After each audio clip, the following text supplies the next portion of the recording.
Welcome back to This is a Commander channel, where this is a Commander channel, and today I'm going to talk about Commander Tough Rules and Cool Interactions, episode 147. Today's episode is going to take a deep look at one of the entirely new mechanics of the upcoming Duskmourn set called Rooms. I thought about as many confusing aspects around this as I could, but I'm sure that there are tons of other situations that I didn't think about, so please do ask those questions down in the comments below, and I'll do my best to answer them. So let's jump right into this very dense episode. Room is a subtype for enchantments, just like how sagas and classes are enchantment subtypes. We have seen split cards before, but this is the very first time we're seeing split cards in an enchantment form, or even a permanent form.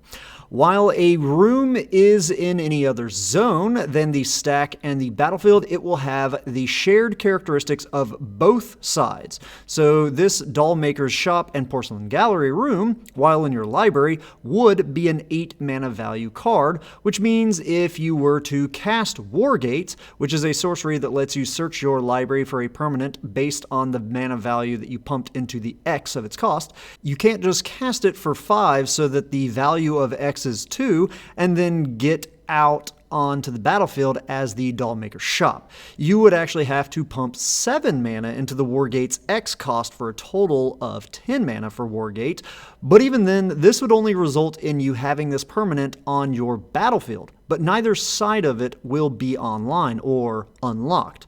For something like Zur the Enchanter, there is no way for him to ever search for it because he is limited to 3 mana value. So let's get into unlocking rooms.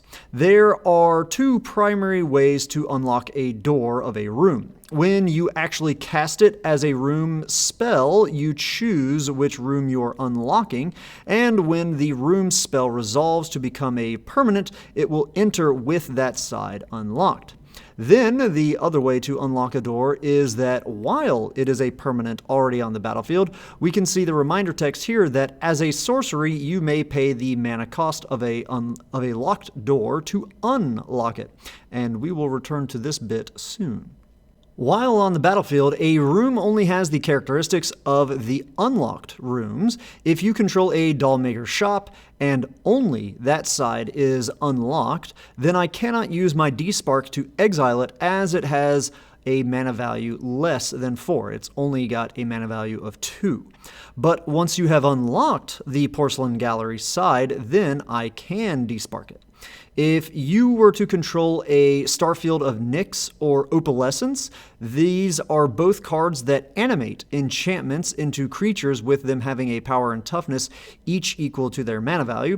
So if you cast your Dollmaker's Shop, then it would only be a 2/2 creature. But when you unlock the Porcelain Gallery side, the door, then it will be updated and become an 8/8 creature. This makes rooms a pretty cool thing for Zur Eternal Schemer deck, as they will scale into bigger creatures as the game goes on.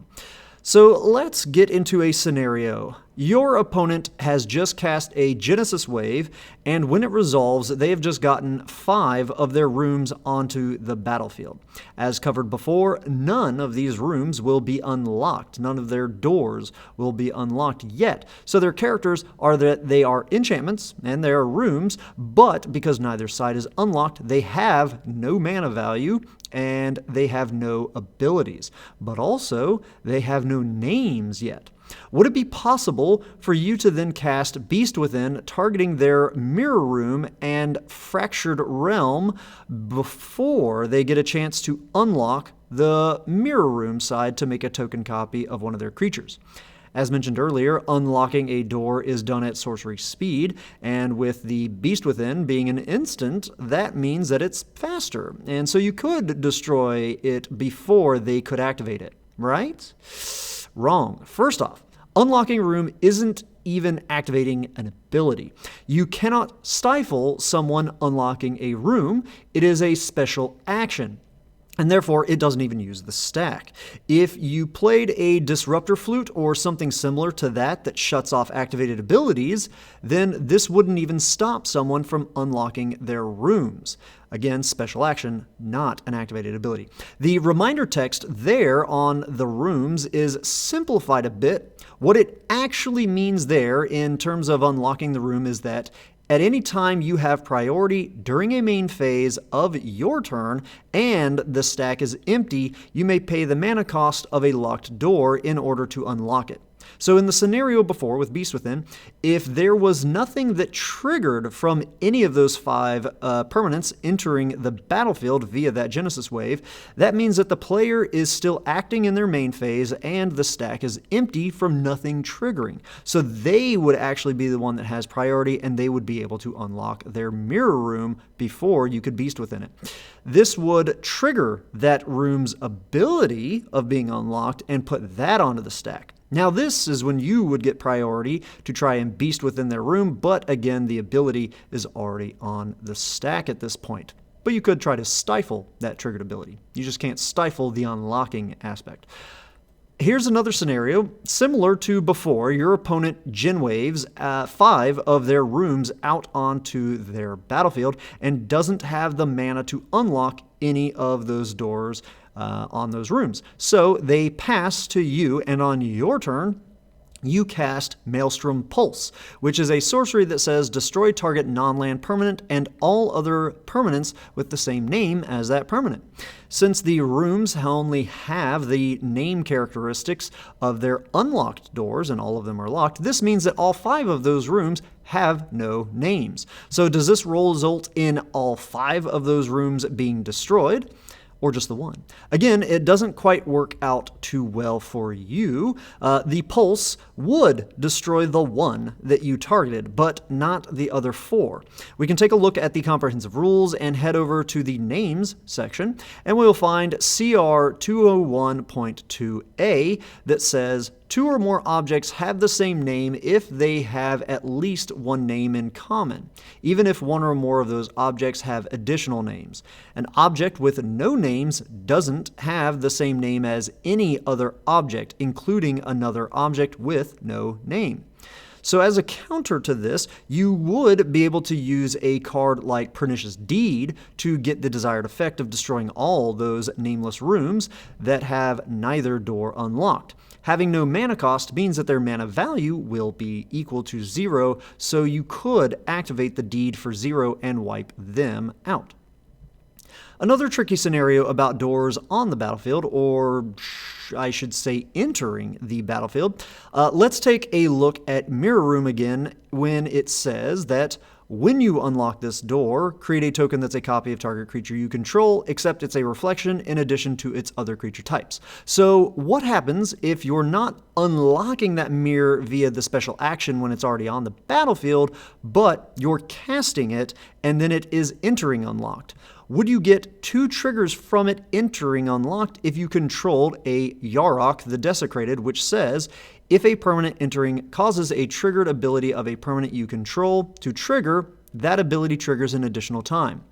Continuing the theme of these answers so far, but no, you would not get 2 triggers. The reason for this is that the door becoming unlocked is what is actually causing the ability of the room to trigger, not the act of it entering the battlefield unlocked. Now, what about rooms as a spell on the stack or trying to be a spell on the stack? If I cast my Doll Maker's Shop and you counter it with Mana Drain, would you get 2 mana on your next main phase, or would you get 8 mana?